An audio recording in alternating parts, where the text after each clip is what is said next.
put on a Marvel t-shirt, but the way the camera is, you can't even see it. Welcome to another episode of me reviewing comic books. I've done 2 of these already.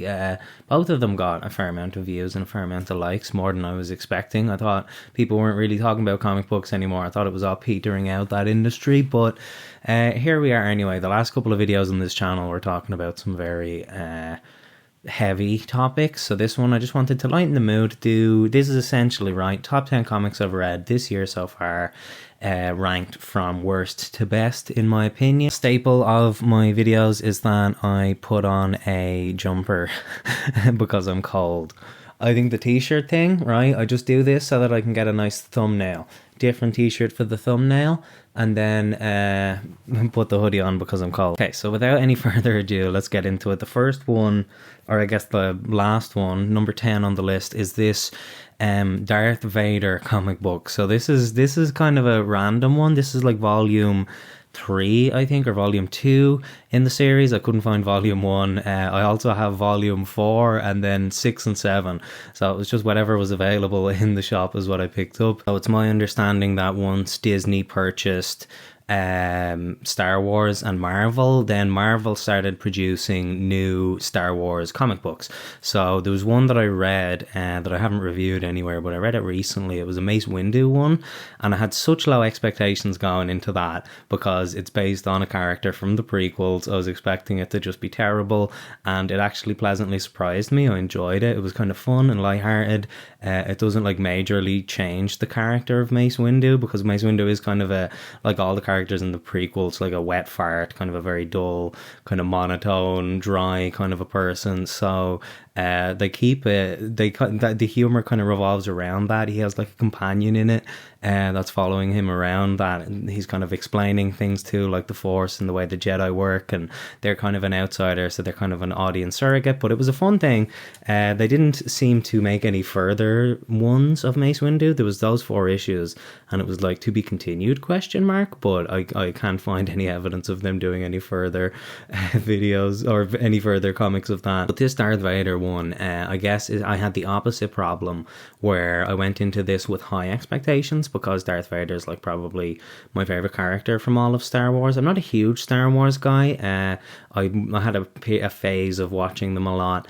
But I think I was more going into this just to see what Disney were doing with Marvel and Fox now that they own all 3 companies, and they're merging it all into one conglomerate content comic for me. This the premise of it sounds kind of cool, but it isn't.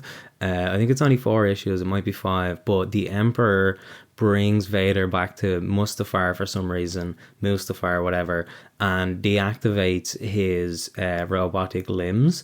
So then Vader has to use his own wits and his one remaining arm to somehow find his way back to, I don't know, Coruscant or whatever. It's like a trial, but also a punishment for something that happened in the first volume that I didn't actually see. But it was just like not as interesting or fun as you would think it would be. There's barely any real action. Art, right? My main thing that just kept taking me out of it is that they're drawing the likenesses of people from the prequels. They were drawing Hayden Christensen, they were drawing Natalie Portman, and that just kept removing me from it. Like the Ian McDiarmid as the Emperor showing up at the start, you can forgive because the Emperor has like a monster face anyway, but like when they start showing Anakin and Padme, you're suddenly, it's uncanny valley, and suddenly you're taken out of it. And I wouldn't personally be wanting to remind the audience of the prequel movies if I was the one writing the Darth Vader comic book. But yeah, I really wasn't inspired to go on and read the other 3 volumes of this that I have. At some point it didn't live up to the Mace Windu one. That's my main take of this one. It's really low on the list as well because I read this ages ago and I can't remember much about it. Hopefully this was a quick kind of review, snappy, just to get you into the vibe of what we're doing here. Controversially low on the list, Death of the Family. So I think again expectations got the better of me. I'd read some Greg Capullo stuff before and quite enjoyed it. The art is grating on me. I've read a whole lot of this Batman run with this style, and just I'm getting kind of like worn out. It's kind of too rounded edges, looks too much like a cartoon, and when you're trying to go for something that's equally as dark and edgy as The Killing Joke, say, you can't really have it looking like the animated series, the original animated series, because that's what it kind of reminds me of. And there's also like a shiny glossiness to everything in it. Just, I don't know, the fact that this is vaunted as like a great Joker story, it just isn't to me personally. I don't know, his master plan wasn't very intelligent. I think that's often what the Joker does, is he outwits Batman, but like everything is on the card, everything is laid out on the table, you know exactly what he's doing. There's no twists or turns or like plots that you don't see coming, nothing unexpected happens. It's like, I don't know, the Joker in this, he never shut the fuck up. And when I have a Joker that I don't like, I read it in John DiMaggio's voice, the Bender, the guy who did Bender's voice, who does Joker sometimes. I read it in that voice, and whenever I feel like they're getting the voice of the Joker right in their dialogue, I do it in Mark Hamill's voice. So this one was the the Bender Joker the whole time. They're leaning very heavily on the fact that his face is like stapled back on, the skin of his face has been removed, and he like has it, you know what I mean, like grotesquely attached back on. It's like, that's it. That's kind of the most threatening or intimidating or scary thing about the whole entire comic. He terrorizes Harley Quinn a little bit, but again, doesn't shut up the whole time. So it's like, shut up, stop talking, please. Like, I guess, like, spoiler or whatever for the very end of it, he has the Bat family gathered around a table, and they're all like in their costumes, but they're also gagged, and Batman is there, and they're all incapacitated or whatever, and like he's threatening to do something to all of them. And what I really thought would happen, what I was really expecting, what I thought would work narratively, is these people here in the Bat costumes aren't really the Bat family. They're not Batgirl and Robin and Damian Wayne and all these people. It's actually like just Joker goons that he dressed up that way as a means of fucking with Batman. That seems like a more like appropriate thing that the Joker would do. And then maybe the Bat family comes in and rescues him, and that's why, you know what I mean? But like, it just, yeah, it was unsatisfying to me. It didn't live up to The Killing Joke, which I'm not even a huge fan of. It didn't live up to the Grant Morrison Arkham Asylum comic, which I that's my number one Joker thing. You can see that in my Joker comics video. It didn't live up to like even Joker's short cameo and stuff like Dark Knight Returns, you know what I mean? He's out of it by the first half of that graphic novel, and his impact on that story is feels so much more meaningful than this whole thing. Move on from that, because I feel like I'm shitting on something that's very acclaimed, and people aren't going to be happy with that. The next one, again, if you're familiar with the comics videos, it might be a surprise that this is so low, but it is the Army of One omnibus, written by Grant Morrison, illustrated by Steve Dillon. The 1-2 punch of the guys from Preacher. I really liked Preacher. I read it one time, the whole series, when I was younger, and really quite enjoyed it. I would love to get back to that, get a copy of the omnibuses of that. I didn't watch the TV show. I think I watched half of the first episode, and it was like, it skipped a big leap of how Tulip became hardened at the start of the Preacher comic. She's kind of a very typical damsel in distress, and she quickly and like of her own volition becomes a more formidable character, and like, you know what I mean, she's shooting people and she's able to defend herself and protect herself, and it's like from episode 1 she was already doing that. And even Preacher's haircut was a thing that took me out of it. The fact that it was set in the modern day, like the Preacher should have been set in the 90s. Like the whole point, I feel like, of the comic is that it's a 90s time capsule, even though that's weren't what they were trying to do. But I think, I'm not sure if The Boys came before or after this, but this is when the same creative team behind, I think Steve Dillon might have worked on The Boys as well, I'm not entirely sure about that, but it was Grant Morrison doing The Punisher. And it wasn't, when you hear about Grant Morrison Punisher, it's often Punisher Max, so that would be stuff like Kitchen Irish and The Slavers, stuff that's like really dark and grim, and the art style is completely different. It's like entirely like grim and dark and more gritty looking and realistic, whereas Steve Dillon's art style, in kind of in in contrast to Greg Capullo, is that it's also cartoony, but in a way that like something like Family Guy or something like that, where it's cartoony, but it's still like when there's incredibly violent shit happening with that art style and like really over the top graphic content that looks like an episode of American Dad, it adds to the comedy value, and that is a part of the shock value of a lot of Preacher and of a lot of Garth Ennis's work generally, and Steve Dillon really complements that quite well.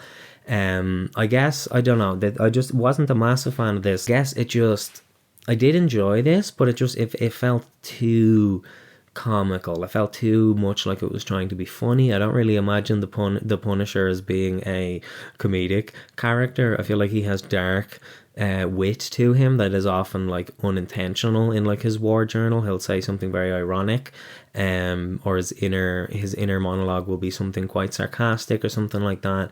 But this, it's like you're dropping the Punisher in these incredibly wacky, over the top, zany situations, and it doesn't really gel for me. I felt like the Russian is a character in this, and that's apparently a character in the Dolph Lundgren movie. They have a guy dressed like the Russian, big guy who beats him up.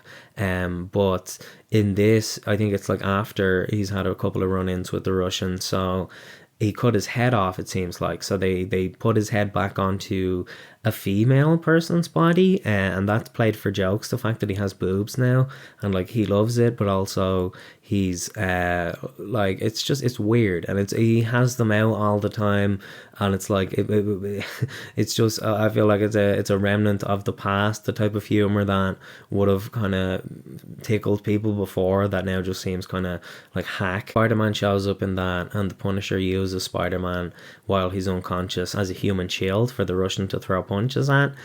So that's why Spider-Man doesn't like him in Confederacy of Dunces. We also see why Wolverine doesn't like him in Confederacy of Dunces. They have a run-in, completely different artist, and it looks terrible. I hate it so much. But they have a run-in with Wolverine and the Punisher basically get on the bad side of a mafia of little people, of people who have dwarfism, and that's the joke. Again, I feel like this is kind of becoming apparent why it's so low. But the reason why Punisher pissed off Wolverine, the reason why Wolverine doesn't like him, is that Punisher shot him in the dick and in the face with his shotgun, and the way they decided to write it was that it takes Wolverine a while to heal. So in the rest of the comic, his skull is just exposed, and the way Garth Ennis writes Wolverine is so fucking like disrespectful. I feel like I quite like Wolverine. I've read a lot of Wolverine stuff over the years, but he just writes him like an absolute idiot, like a muppet, like someone that doesn't understand what's going on, a little rage ball, blowhard, arrogant, like moron. There's also like there's an issue where it's just Steve Dillon. Garth Ennis didn't write it, and it's quite interesting. I think it's called Nuff Said. That was a series they did where the artists just did a picture-based story for one issue, and essentially how it ends is a young black kid is framed for a killing that the Punisher did, and he gets killed by the police then, essentially, and that felt very heavy.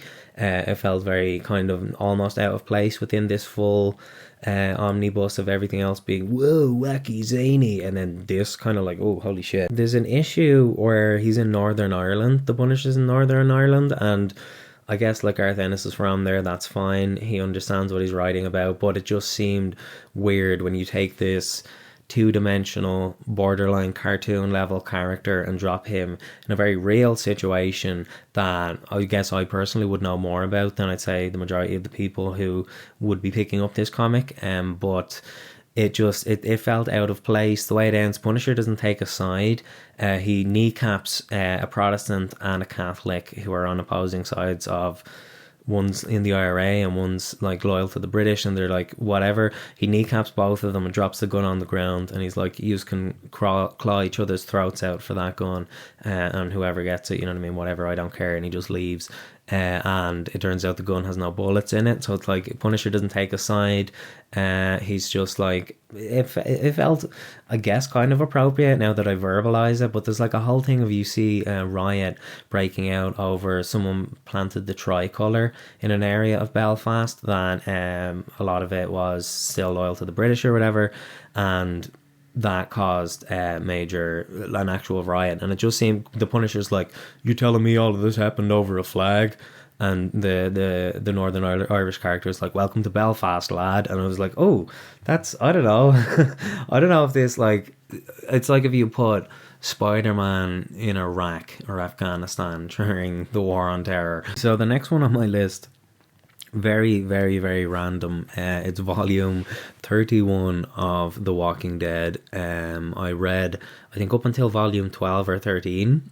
Like in my youth, I found that I got quite bored. They were in the prison for so long and there was very little happening, it felt like. And this, like the first half of it, kind of felt like like an improvement on what I remembered from the worst of The Walking Dead. Because my thing with The Walking Dead comics is the first volume is like genuine masterpiece of graphic novel like history, and immediately after the first volume they seem to have gotten a illustrator who wouldn't be as who could do it quicker, is what it seems like, because the art style suddenly took a dip after the first 6 issues and it remains in kind of a lull of very low detail, very little shading, and just quite lazy looking. I don't know, looked like it was kind of shit out very quickly.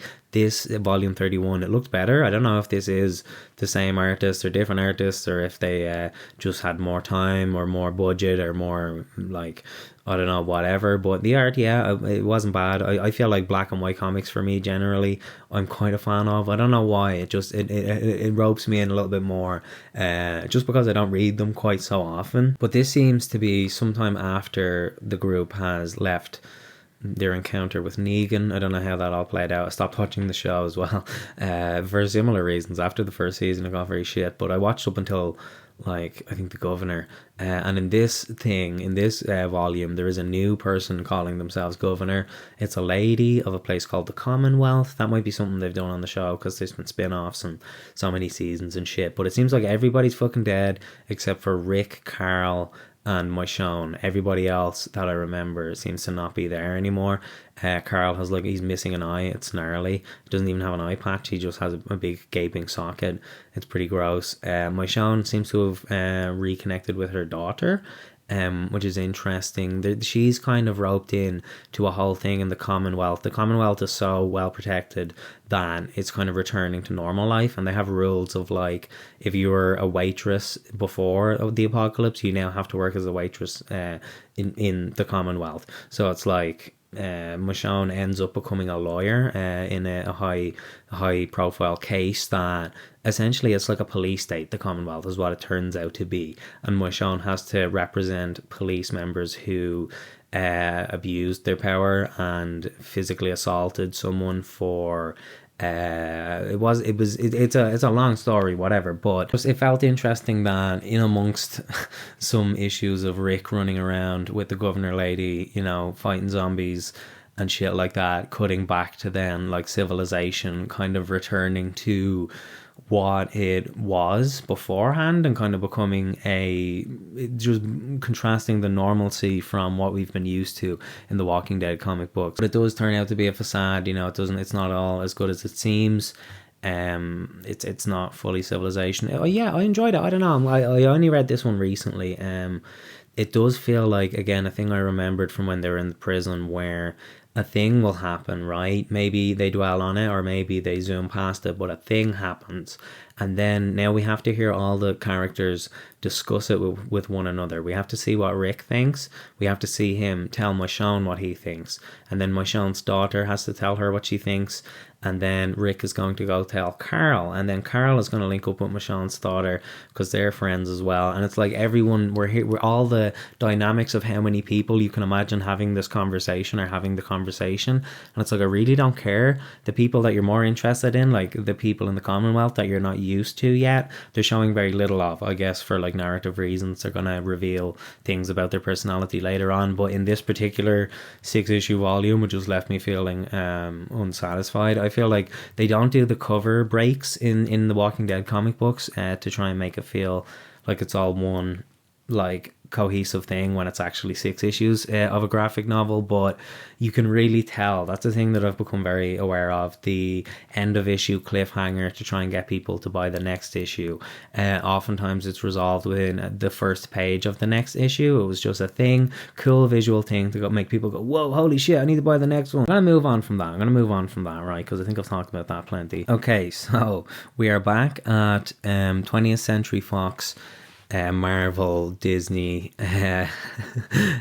graphic novels. What this one was, see, I thought that Marvel also, they could have distributed Alien and Predator comics and Star Wars comics in the 90s, so I wasn't entirely sure when I was picking these up if they were from that era or if they were new, but all of them seem to be new. And what I read, right, I picked up volume 1 and 2, and volume 1 seemed to be about a couple of people who were hunting predators rather than predators hunting people, and it looked like there was very little actual predator action in it. It was a lot more about the people, so I entirely skipped that one and picked up the second one, because the second one, even though it's on the side it says volume 2, when you look at the back it says Predator 2003 issues 1 to 6. So this, I guess, is like a reboot, and it does carry over one of the predator hunting character, which in this one she shows up and like saves the day at the end of the first issue for the end of first issue twist, you know what I mean, cliffhanger or whatever.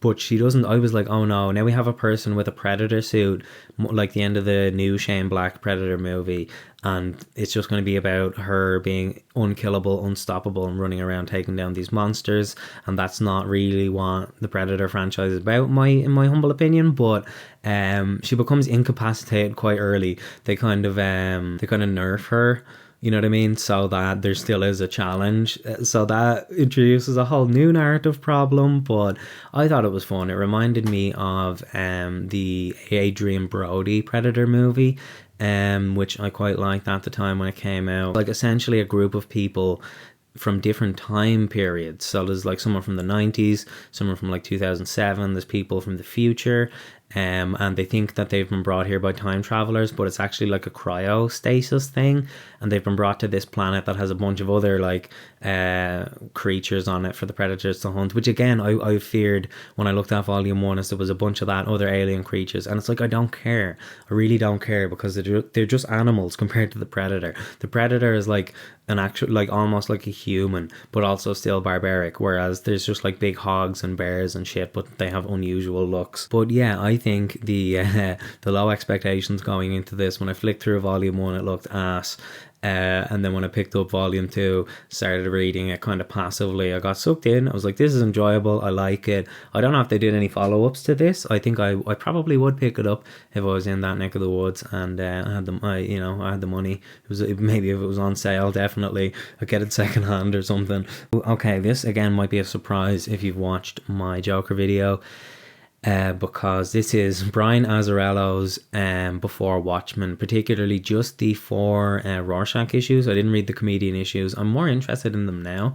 I want to get the theatrical cut of Watchmen. All I have is the director's cut, that's 3 hours, but I think I'd rather watch the theatrical cut at this point. But the Rorschach issues, it was considering how much I hated the Brian Azzarello Joker story, I quite enjoyed this. There is one totally like game breaking moment where he jumps into the back of a taxi, and it's literally Travis Bickle is in there, and I was like, oh my god. And I thought it would just be a 1-panel cameo, but they have a full conversation, and that totally removed me from it and felt so corny.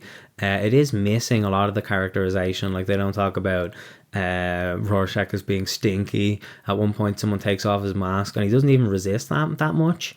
He should be screaming like, my face, give me back my face, you know what I mean, that iconic moment. That's the thing, is that you're coming into this with expectations of it being similar to Watchmen, which was a seminal, groundbreaking, genre defining work, but you know, I still didn't hate it. I'm sorry. I feel like a lot of, but not all the Rorschach's journal felt so spot on. It felt so exactly what I remembered from the original comic and from the movie. It just it feels like he got that down. He didn't get the tone of the Watchmen universe down, because it is still that everything's brown and dark and fucking miserable and depressing, you know what I mean, that he had in his Joker comic. But it's like they plucked that character and dropped him into this, and it's strange as well. There's kind of racial insensitivity in this. There's a lot of like, there's a black guy who, the further in the comic gets, he starts getting more like, yeah, that's what I'm talking about. You know what I mean? And like doing shit like this, just his dialogue. I felt, I'm not sure. I don't think Brian Azzarello is a black guy. A tiger is responsible for taking out the majority of the villains in it. I wasn't a fan of that. Sorry, my camera battery died. I had to swap it out. The angle might look kind of different now. I guess that anytime you have Rorschach interacting with like a criminal or a perp when he's in costume with the mask on, I feel like that was spot on. It felt exactly like the Alan Moore stuff. But I suppose it's not that difficult to write, I guess. It's just Herm. H-R-U-M, you know.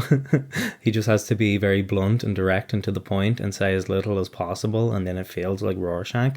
He kills the shit out of a guy with a Molotov cocktail at one point. I thought that felt a bit out of character. I don't know. I know he does very fucked up things and set people on fire and shit, but I don't know. The whole subplot of there's a serial killer running around.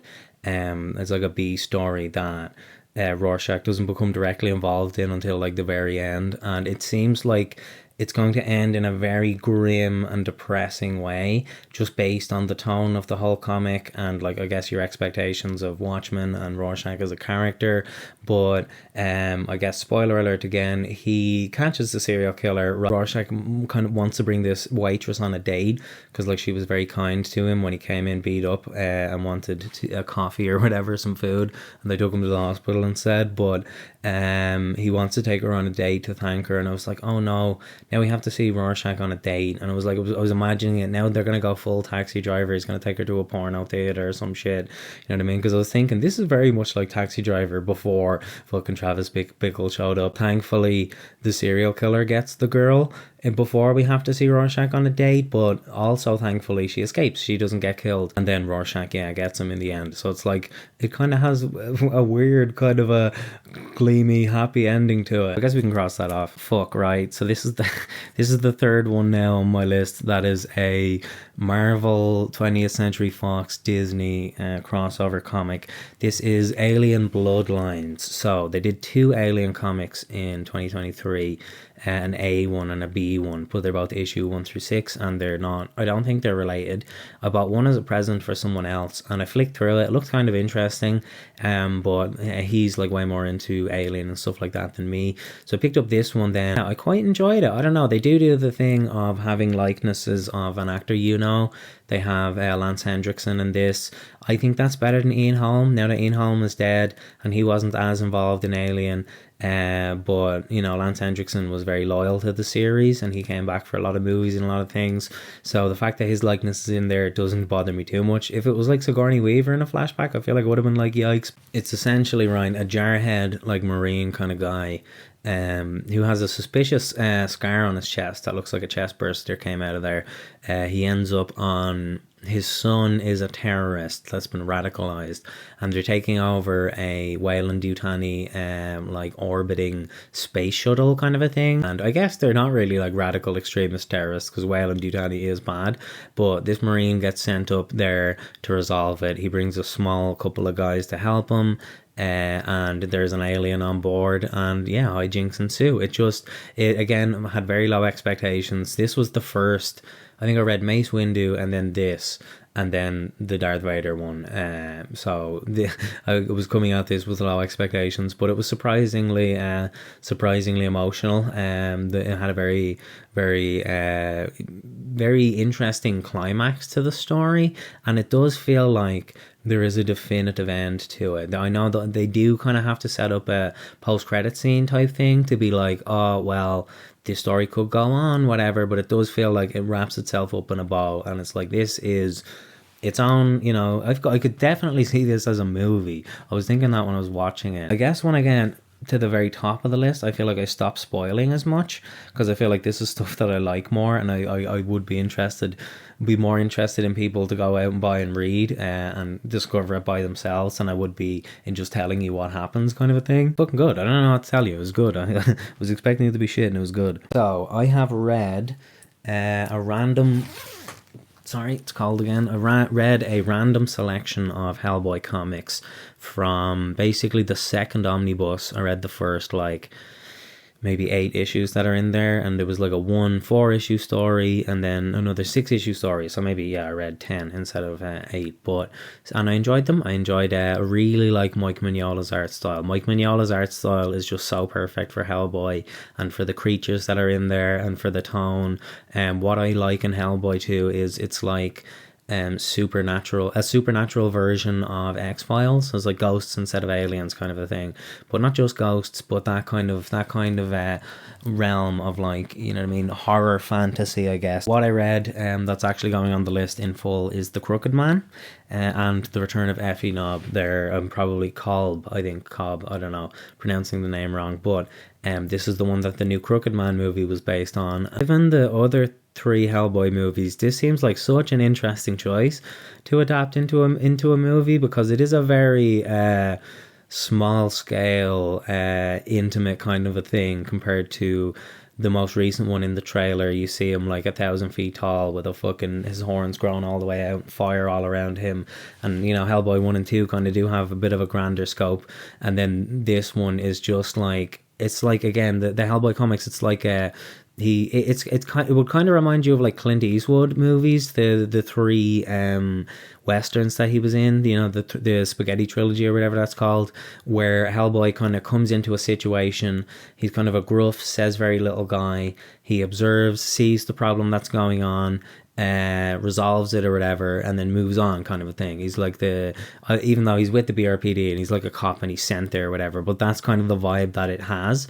So it's like a story of this, like, Louisiana, I think, guy, and like he got tangled up with a witch when he was a kid, and now his soul is promised to like this undead demon guy that's coming after him, and it doesn't really feel like a movie. A lot of comic books, graphic novels, when you read them, the way they decide to package the whatever issues, it feels like a movie, and the way it's written and planned out. I feel like, a lot of artists, I feel like a lot of comic book artists feel like they're drawing storyboards for really detailed storyboards and like matte paintings for movies, you know what I mean? But this felt like 2 episodes of the X-Files. He meets up with the guy, helps him resolve a little thing. There's like the coolest character that I've read in anything ever. He's a priest, and he just kicks ass, and he's awesome and I love him. But there's a story of the priest kind of trying to help this guy that's tangled up with the witches, and they drive the demon at bay that's trying to take the guy's soul. Hellboy, what I quite like is that he's not often like, we need to get the tomes and do a ritual. He just goes out and starts punching and shooting.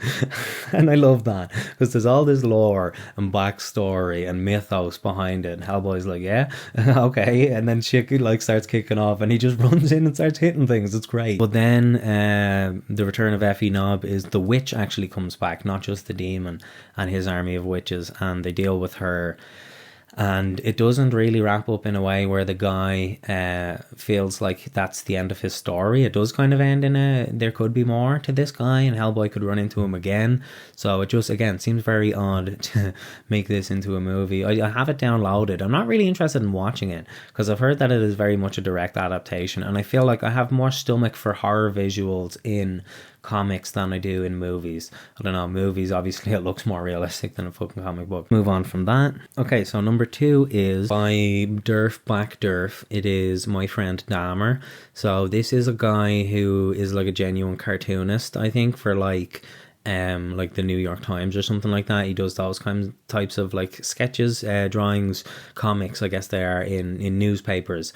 And he went to high school with Jeffrey Dahmer. And I feel like this comic, again, it's in black and white, and I have such a soft spot for black and white, but every single panel does feel like a New Yorker comic at the back. I think this is the closest you're gonna get to like Mouse It's the closest I've ever gotten to Mouse, where it's like a comic book about a real life, horrific, harrowing story that is historical. You know what I mean? From someone who it's a very interesting piece of media. So it describes what Dahmer was like in his high school years, and it's very interesting because the way Jeffrey Dahmer himself spoke of it, I think they even have a quote of it at the start, or maybe it was the fucking Netflix show, but he said something like, "Oh, I had friends in high school. I was happy." Whereas Durf and his mates, they seem to be adopting Dahmer as like a mascot. He's kind of a freak and a weirdo, and they're like laughing at him and making fun of him, and he doesn't like fully get it. But they do also feel bad for him because he has like a. It's interesting though, because the way he puts it, Durf himself, is like, I have sympathy and empathy for Dahmer up until this exact point, and that point is his first murder. And then it was like, after that, that's the end of it. He could have gotten help. He could have confessed that he was having these feelings. He could have done anything, talked to someone, but instead he chose this path. So now I no longer have sympathy or empathy for him. So it's like, it's not like a tragic backstory of a guy. Kind of just like, here's a window I had into a guy's life, and how, if we had have paid closer attention, we probably could have seen where this was going. You know what I mean? Because it's not like a freak show, horror show in terms of you see him cutting up bodies and chopping off heads. He doesn't kill anybody in the comic directly. You don't see it. But there's like stuff of him playing with roadkill, and like him having rage issues and issues with drinking, like just acting out generally. Like he used to fake seizures and do like a deaf person voice and do like shit like that to try and amuse the other guys, and they were again kind of laughing at him. And it feels like as it went on, they got more and more distant from him as he got more like a freak. And one of them even comments, they have a little section at the very end, him and his friends reminiscing about Jeffrey Dahmer, and they're like, he's probably a serial killer now, ha ha ha. And that was before the news broke. And the other one is when Durf himself got the call about the news that his friend from fucking high school is a serial killer. His wife rang him and she's like, one of the guys from your high school is like a cannibal serial killer. And he was like, holy shit, who? And she goes, guess. And he guesses somebody else first, and then Dahmer is his second guess. So that's just like a weird, interesting, like genuine thing that seems to have happened. I don't know, yeah, very dark, very grim read, but just historically interesting. Let's do some, I guess, honourable mentions here. I read one issue of All-Star Superman.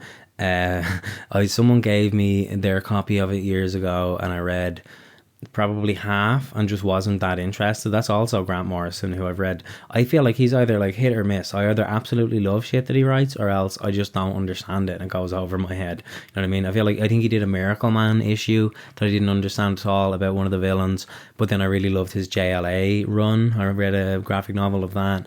But this, it's like it's going over my head. I don't understand Superman, don't understand the appeal. I agree with Lex Luthor. He's an alien and we need to revoke his rights and his power. We need to evict him. Deport, that was the word I was looking for. We need to deport Superman back to space. He's here taking our journalism jobs. Very leaning into all these like other aliens from other planets, but they look like humans. They're all hanging out with Superman, and it's like weird. It's like, why aren't there like, I don't know, like Gorilla Grodd aliens running around? I guess that's too much, but it's like, why is it that the humanoid, again, I haven't read too much into it yet. I've only read half of one issue. It's just, there's too much like long, lengthy sci-fi explanations for things, and it's setting up, I think, that Superman's power is starting to go away, and it's like, that's the only interesting thing about Superman, is that he's entirely invulnerable. You know what I mean? And once they start removing that, it's like, what's left of the character? Now he's just like Shazam or whatever.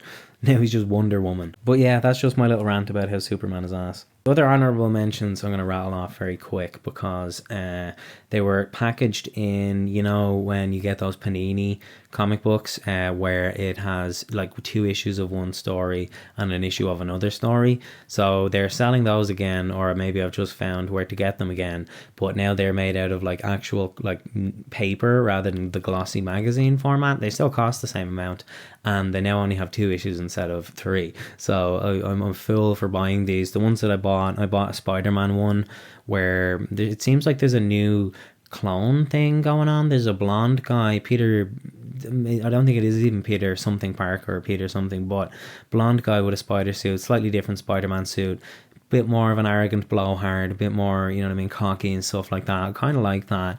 There's like therapy sessions with him, which is kind of whack. Also therapy sessions in the Predator comic. He's doing his therapy sessions with a Lance Hendrickson Bishop Droid. Forgot to mention that. But like he fights Doc Ock. Doc Ock arrives. I guess he's back after dying. That's probably not even in canon anymore, but yeah, it's just a fun little. I read 2 issues back to back of that and enjoyed it. There was also a Miles Morales one that I was picking up that just kind of confused me, because he's running around with, he has another like a pet kind of, but it's also like another superhero, and he looks like him but like a hulked out version, and he has an extra arm, and he's running around with him, and there's not much of an explanation for what or who or why that is happening, and a bunch of it is Miles like going on a date with Kamala Khan, which maybe I'm at an age now where if I try and read teenage characters, I find them insufferable, because it did feel like real teenagers. They're talking about phones and shit like that, you know. I read I think it was Brian Michael Bendis, who might be a sex pervert, I don't know, but I think I read one of his Miles Morales comics and really liked it. So it's not that I don't like the character. I love the Spider-Verse movie, the first one. Haven't seen the second one, but yeah, it wasn't for me, and you know, it was too woke. Don't like Kamala Khan because she isn't white. There was a saber, I think what this was called, it was in a Wolverine and Deadpool thing, but now it's called Deadpool and Wolverine. It used to be called Wolverine and Deadpool, but they've flipped it now that Deadpool's more popular. Essentially what it is the Sabretooth, the Wolverine story is actually in a series called Sabretooth War, where it seems like there's a bunch of variants of Wolverine and Sabretooth fighting each other or whatever, some shit like that. I don't know. X-23 is there. It's just the one issue I really vibed with was Sabretooth has Wolverine in, like, you know, the thing that he was in, that you see the big metal thing on his head, and it's like projecting visions of their old missions together, and Wolverine thinks that he's living that out and that's what's happening, but what they're actually doing is like breaking into a facility to do some evil shit. Like, he has him under mind control. It's really cool. And then in the next issue he's just lying in a bed and they forget about him, and it's all about Sabretooth and X-23. So it's like, you're kind of, it's the look of the draw when you buy these comics, because you can't, you know what I mean, it's just going to be a random chapter in a random story, and you might just be entirely confused, which is what happened to me. So the last honourable mention would be, I read a couple of new issues of within the Wolverine one, of the Deadpool one. I guess I just hinted at that a second ago. He was lumped in with Wolverine, and I don't know, there was one funny joke that made me laugh. Other than that, I wasn't a fan. He, again, has a weird pet situation. There's a wolf that, like a wolf that behaves like a dog, that's the size of, like, a fucking elephant, and it seems to be like Carnage powered kind of a thing that's running around with Deadpool.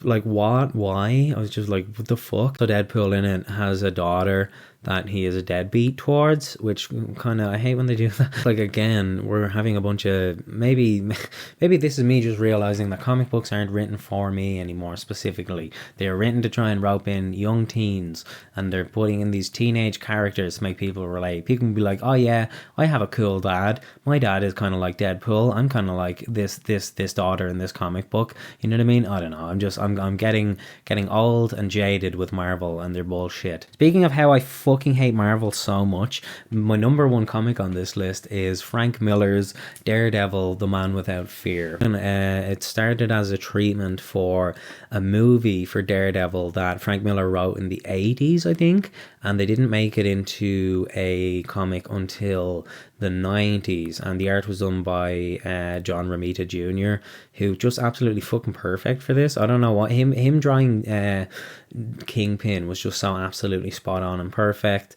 You don't get the much costuming from Daredevil or Elektra or anybody else that's in it, but even the way he draws the like ninja suit thing that Daredevil wears, when he just wears all black, and like the thing around his eyes that covers his head as well, that just looks really cool in his drawing style. I don't know, I feel like he's love him or hate him. People either really like John Romita Jr. or they don't, and it's very similar to what Frank Miller does when he's reined in and not being insane. His art is kind of blocky and square as well, so it was a match made in heaven, in my opinion. But the fact that this is a treatment for a movie kind of again gives it that feeling of a narrative conclusion to it.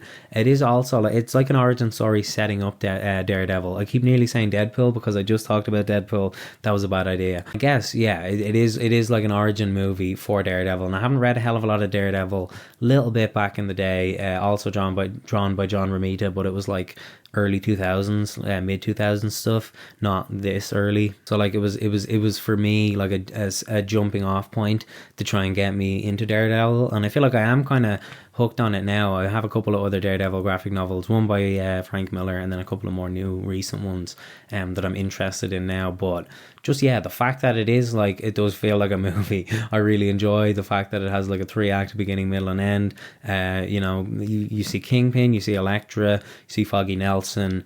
It's like you see Stick is really great in this. I really like Stick, just like the kooky like trainer, you know what I mean? That's such a staple in all pop culture media, you know what I mean, like Karate Kid or anything like that, where you have the sensei who's training you, who's just like batshit and has these crazy methods. I guess again, to not get too heavy in spoilers for this because I want people to read it. The only thing that, and I feel like the MCU has ruined this and Zack Snyder has ruined this, Daredevil kills in this a couple of times, which I feel like maybe that's the thing that he does. People call him like Red Batman. It feels like that a lot of the time. This feels like kind of Batman Year One, but Daredevil. But I fucking love Batman Year One. Frank Miller only has a handful of graphic novels before he lost his mind. So we should appreciate and enjoy them. Daredevil kills, which they do it in the MCU, they do it in the Snyderverse, but in Marvel Comics, within the actual continuity, anytime I've read it, they treat people like Deadpool and Punisher like they're crazy. They're like, oh my god, you fucking kill people, you're like the criminals that I fight and try and take down. Whereas in the MCU, people are just shooting each other and dying. It's no big deal. Batman's flipping over cars in the Zack Snyder movies and squashing henchmen that are in them. Nobody cares. Whereas in this, it's like, you're a superhero. You're supposed to be saving people. You're supposed to be helping people. Fucking hell. Really baffles my mind. I guess maybe the TV show could be like this. I haven't seen all of it. I watched the first half of the first season when it was out years ago and never finished it because I was bored. But also, he never puts on the costume, and that used to be a thing for me. If they're not wearing the costume, I wasn't interested, kind of a thing. Maybe they do borrow from this a lot in that show, probably. And I didn't finish the movie. I put it on Disney Plus, and then my internet buffered and it stopped working, which is what happens when I try and stream anything. So this is just like a perfect blueprint for a movie. I'm wondering why there was never a direct one-to-one adaptation of this, seeing as they had it completely in a drawer. It works as a 3-act structure movie, as an origin story. This could have been great if they had done this instead of whatever they did in the Ben Affleck movie. This would be remembered as like, even with fucking Ben Affleck or whatever, it would have been in the same like regard as I'd imagine the Sam Raimi Spider-Man movies, if you had just adhered to this like actual treatment you had. But it's just, it baffles me. But that's it I guess. That's funny. The ones that I remembered the least are the ones that I had at 10 and 1, and the ones that I read the longest ago. That was a bad idea. So I'm starting and finishing as if I don't sound like I'm talking, don't know what I'm talking about. Running out of energy here. I've been recording for a long time. Thanks for watching. Check out my other comic book videos. And yeah, you up the boys.